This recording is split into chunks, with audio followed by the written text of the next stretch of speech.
Yeah, it was a very physical game. I mean, both teams, I thought, especially in the first quarter, they were being pretty physical, and unfortunately resulted in an altercation there in the second quarter. And, obviously both kids ended up getting disqualified for the game or whatever. So, but it was a very, very, very physical game. And so, I thought just offensively, we didn't obviously shoot the ball very well, but I thought defensively that kept us in the game.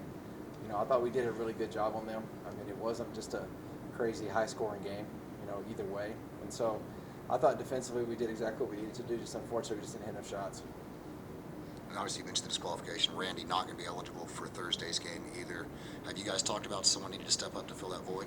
Yeah, we as coaches are big in discussing, kind of the strategies of what we got to do to compensate for that. I mean, obviously it's a big loss. I mean, Randy does a lot for us and is a fantastic player. And, it is an unfortunate situation there. But I mean, at the end of the day, like we got to pick ourselves back up and get ready to go for this game. And these girls will. I mean, the one thing that I've always said about these young ladies is that they've responded every single challenge they've had all year. And so I've been extremely proud of them. I have no doubt that they'll step up to this challenge as well too. Facing the Lubbock Christian to start, what do you see in there? What do you got to do to come out on top of them? A tough team this year. Yeah, I mean, I think one of the things, a lot of times people look at Lubbock and they're just so efficient offensively and stuff, and you look at their stats and they really are. But to me, their strength of that team this year is their defense. They play as good as team defense as anybody in our league. They're very, very good defensively. They make things difficult for you. They make you, you have to hit shots and stuff like that. So difficult shots, contested shots. So you gotta have to. I mean, Lubbock's one of those kind of teams that doesn't necessarily beat themselves. Like you got to go beat them. Like it's a hard, physical, tough game, and our kids know that. And when we played them down in Lubbock the last time, I mean, we were 1 for 17 from the three-point line. And so that's not going to win a lot of games. But when you look at it, we were down 5, halfway through the third quarter, and even still, we weren't shooting the ball very well. So defensively, I know our kids know that they can defend them, play with them. We just got to offensively have the confidence to go make those shots. Going into a physical game like that, is there any sort of a benefit coming off of a physical game like Eastern? Yeah, I mean, for sure. I mean, you playing in a physical, environment that we had last Thursday. I mean, it's could definitely have benefits for you moving forward. I mean, we got a good game time. I mean, 2:30 on a Thursday, is nice. And then as you move forward, if you're fortunate enough to win, you get off Friday, and then you don't play till noon on Saturday.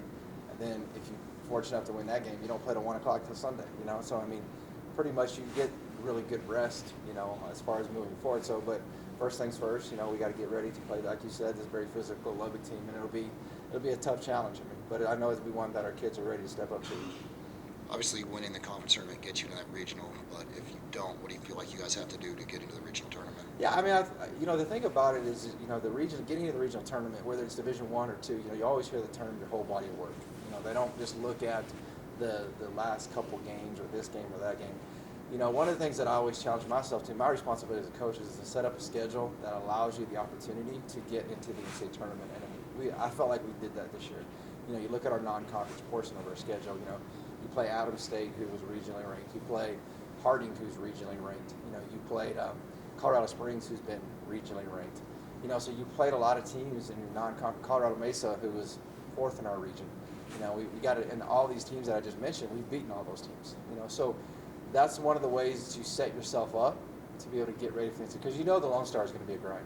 The Lone Star is going to not necessarily hurt your overall numbers. It's just a lot of times what you are going into the Lone Star is, depending on how you do wins or losses, is where you're going to be, strength of schedule and stuff like that. So I feel really good about where we stand right now in our situation. I mean, win or lose, whatever you got to do. But I mean, when I look at all the teams that are in the same boat as us, our numbers are extremely strong. We have, Division 1, they call them Quad 1, wins. Really, Quad 1 wins in Division 2 would be region RPI top 10 wins. We have 4 of those, and that's a lot more than a lot of teams that are either chasing us or we're right there with. So again, give credit to these young ladies because they've been able to go out there and get the job done. And really, when you look at our 11 losses, again, talking about Quad 1, 9 of our 11 losses are against the RPI top 10. So it's not like they're bad losses, and the other 2 are 11 through 20 in that area. So overall, not to go into crazy explanation, overall, this is me being on the committee the past several years, so you're probably getting a lot of details, but I just know what you got to do to get in, and I feel like our girls right now currently have done enough, and now we just got to go to the conference tournament and continue to solidify that.